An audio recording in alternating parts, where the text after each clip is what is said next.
porque eu quero fazer um convite para você participar do nosso Momento Saúde.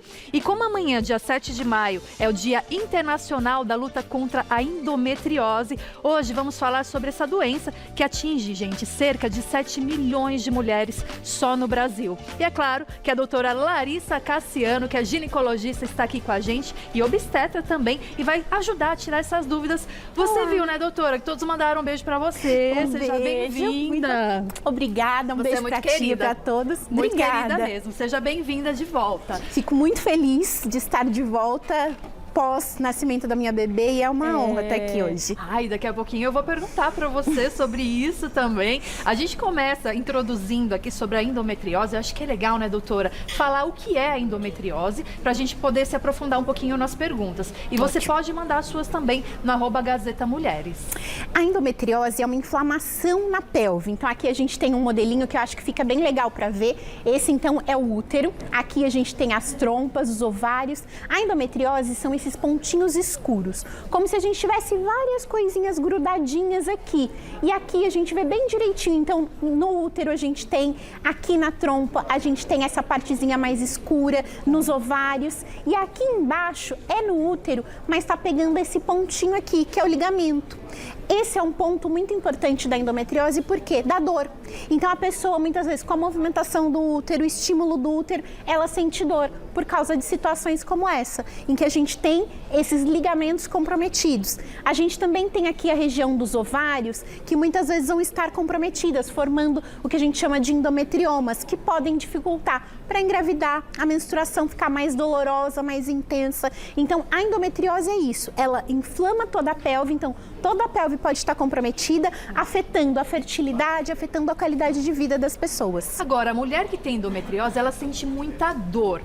Eu sei que é uma dor ali muito forte, parecido com uma cólica, certo? Certo. E o que pode ser confundido também, porque às vezes uma mulher pode demorar anos para ser diagnosticada com a endometriose. Exatamente. Como é uma cólica menstrual mais intensa, e eu falo, mulher tem aquela coisa de segue a vida, né? É porque mulher é forte, a gente é forte, a gente aguenta a dor. Mas aí que mora o perigo. A gente se acostuma com a dor, acha que é normal e não é. O corpo tá avisando. Se tá doendo, tem algum problema. Ter cólica menstrual é normal. Tá. Sentir dor intensa não é normal. Então, todo mês eu tenho uma dor que eu preciso ir no pronto-socorro tomar um remédio. Gente, isso não é normal. Não é normal ir no pronto-socorro todo mês tomar um remédio para dor. É o momento de falar, deixa eu pesquisar. Dor durante a relação. Não é normal você ter dor em todas as relações. Outro momento para pesquisar. Então, toda vez que você tem um sintoma que está intenso demais relacionado com a menstruação, é o ponto de alerta. Tem que buscar ajuda. Pode ser endometriose. E aqui a gente tem alguns sintomas, né? Como a doutora falou, dor pélvica crônica ou constante, cólicas menstruais mais intensas, sangue na urina também. Sangue na urina. Como a gente tem essa inflamação em toda a região da pelve, muitas vezes a bexiga é comprometida. Então a gente tem essas invasõezinhas aqui, que aí vão levar para o sangramento e aí o sangue vai aparecer na urina. Até cansaço excessivo.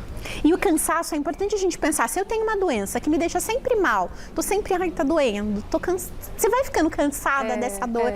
A menstruação vem dia 15, meu Deus do céu. É dia 10, eu já começo a ficar cansada, indisposta, com medo do que vai acontecer. E o intestino, como é que fica? Muitas vezes ele também é afetado, porque a endometriose, se ela evolui de formas graves, ela pode comprometer o intestino.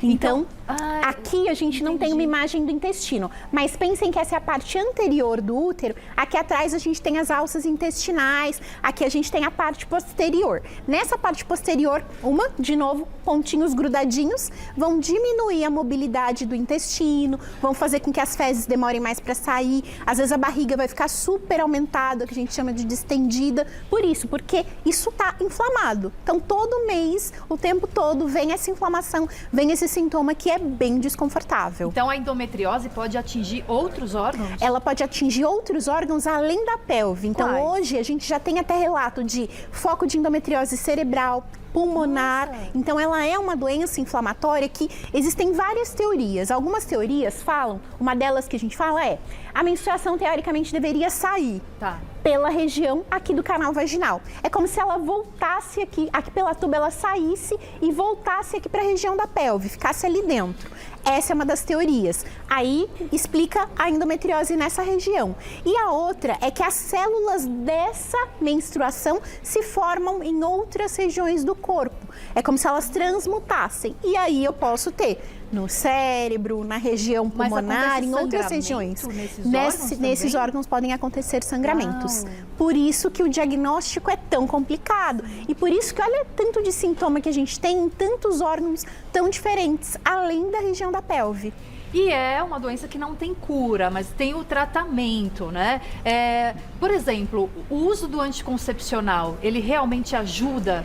Ele vai ajudar no sintoma. Então, quando eu tô falando que a menstruação causa dor, desconforto, se eu bloqueio a menstruação com o anticoncepcional, eu bloqueio esse momento de dor. Eu não estou tratando esses pontinhos que estão ali. Então, eu não estou tirando eles, mas eu estou diminuindo os sintomas naquele momento. E pensando muitas vezes em alguém que não quer operar nesse momento, alguém que precisa fazer um ajuste até se organizar para operar, essa medicação anticoncepcional pode ajudar. E tem também medicações hormonais que não anticoncepcionais, que vão ter também o resultado final bem parecido. E doutor, interromper a menstruação vai ajudar também nesse tratamento? Porque aí eu fico pensando, se interromper a menstruação ajuda, logo quando eu estiver na menopausa, se eu tiver esse diagnóstico da endometriose, eu não terei mais. É assim? Geralmente sim. Geralmente quando chega a menopausa os sintomas melhoram, mas algumas pessoas ainda produzem hormônio numa quantidade suficiente para manter sintoma. Por isso que é o difícil da endometriose. Então muita gente fala, aqui a gente tem uma imagem do útero, vou retirar o útero e tudo vai passar. Só que tem aquela segunda teoria que eu falei, das células que se formam lá. Então, para essa teoria, mesmo que você retire o útero, as células podem se formar em outras regiões. Nossa, é difícil. E tem mulheres que fazem cirurgias assim frequentes, uma vez por ano, a cada 2 anos. É muito difícil isso. É uma doença realmente muito complicada, por isso eu acho tão importante a gente falar dela. E agora a gente tem falado mais, surgido mais pessoas falando, mais pessoas famosas abrindo, que fiz cirurgia, estou vivenciando isso, tive um desafio e estou vivenciando por essa dificuldade nesse monte de sintoma. De às vezes você ter uma constipação crônica, que você não acha o foco. Será que é endometriose? Vou lá, investiguei e ficou positivo para endometriose. Entendi. Agora, a endometriose, até onde eu sei, ela é uma inflamação. Ela causa uma inflamação ali naquele local. Então, o certo seria tratar essa inflamação. Como é que se trata isso? Essa inflamação, diretamente, a gente não consegue criar um anti-inflamatório que... A gente teria que pensar num anti-inflamatório que fosse muito potente, com pouco efeito colateral. E pensando hoje nos anti-inflamatórios que a gente tem muito potentes, eles têm muitos efeitos colaterais. Mas uma coisa legal é que a gente tem essa mesa com alimentos anti-inflamatórios. Então, qual é a função desse alimento? Ele não vai curar a endometriose, então quem tem uma endometriose mais complexa não vai se curar, mas vai conseguir diminuir sintoma. Então, a gente sabe que a uva é um ótimo anti-inflamatório, a gente tem a uva no suco, a gente tem na bebida, a gente tem várias formas. Gengibre, dá para colocar no chá, dá para colocar nos alimentos, o brócolis, então os vegetais e a cúrcuma. A cúrcuma eu acho bem interessante porque hoje já tem cápsula com a cúrcuma. Então, eu não consigo colocar a cúrcuma em nada do que eu consumo por dia. Mas você consegue tomar a cápsula, você consegue colocar ali num tempero, você consegue colocar...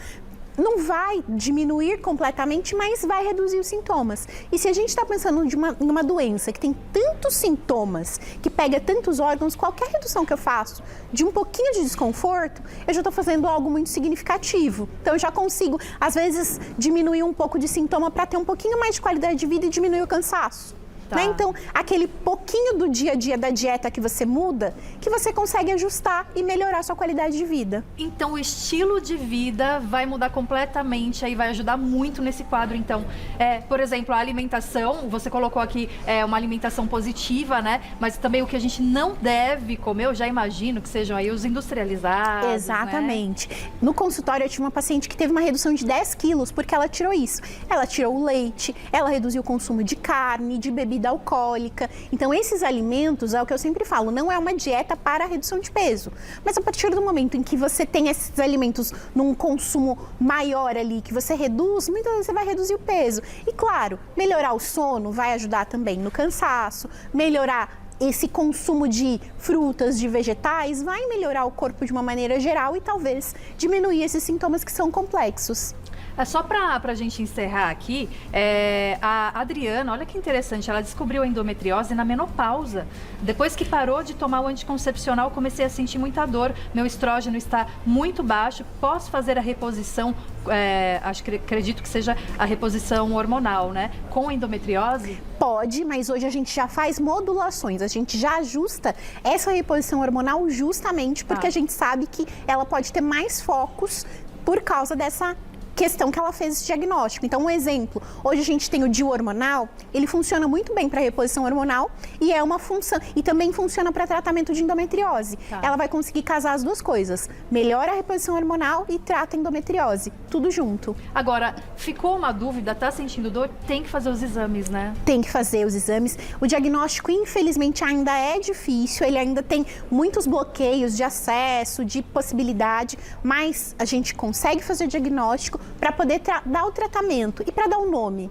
Porque eu acho que nada pior do que você todo mês ter cólica e ficar, eu tenho muita dor. Tenho muita dor, mas o que você tem? Não sei, só tenho muita dor. Então, quando você dá um nome, eu tenho endometriose, estou tratando, fica muito mais fácil para você de vida, né? Melhora muito. Com certeza. Você viu, gente? Então, ficou a dúvida, procure sua ginecologista, seu ginecologista. Agora, eu preciso agradecer muito a doutora, porque hoje, gente, eu vou falar pra vocês, é a primeira vez, depois que você teve a sua filhinha, né, que é muito recente, que você sai de casa, vem aqui nos visitar e deixa a sua filha em casa. Então, eu acredito que seja um momento muito importante, muito especial e muito desafiador pra você também, né? Muito, assim, eu tenho um carinho enorme por todo mundo aqui da Gazeta. São 4, 5 anos que eu venho aqui, então tá aqui hoje, no primeiro dia em que eu saio de casa, eu deixo minha bebê Olha ali. aqui, gente, é muito emocionante, eu agradeço todo o carinho de vocês. Deus, minha princesinha tá lá com o pai dela, então um beijo pra ele que tá cuidando dela e pra ela que tá lá sendo muito bem cuidada por ele. Com certeza,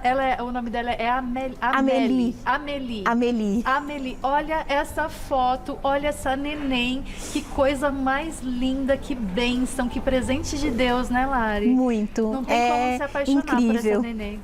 E acho que nessa semana também, que é tão significativa, né? Eu deixo aqui um abraço enorme para todas as mães, todas as minhas seguidoras que vieram pelo Mulheres ao longo desses anos. Então, um beijo para todas. Então, parabéns pela sua filha, parabéns pelo Dia das Mães, né? Obrigada. Vai ser o seu primeiro Dia das Mães? Primeiro Dia das Mães. Então vai ser muito especial. Que Com Deus abençoe certeza. muito vocês e muito obrigada por você ter deixado a sua filhinha vir até aqui para ajudar tantas mulheres, como você sempre faz. Eu que agradeço. Muito obrigada. Muito obrigada.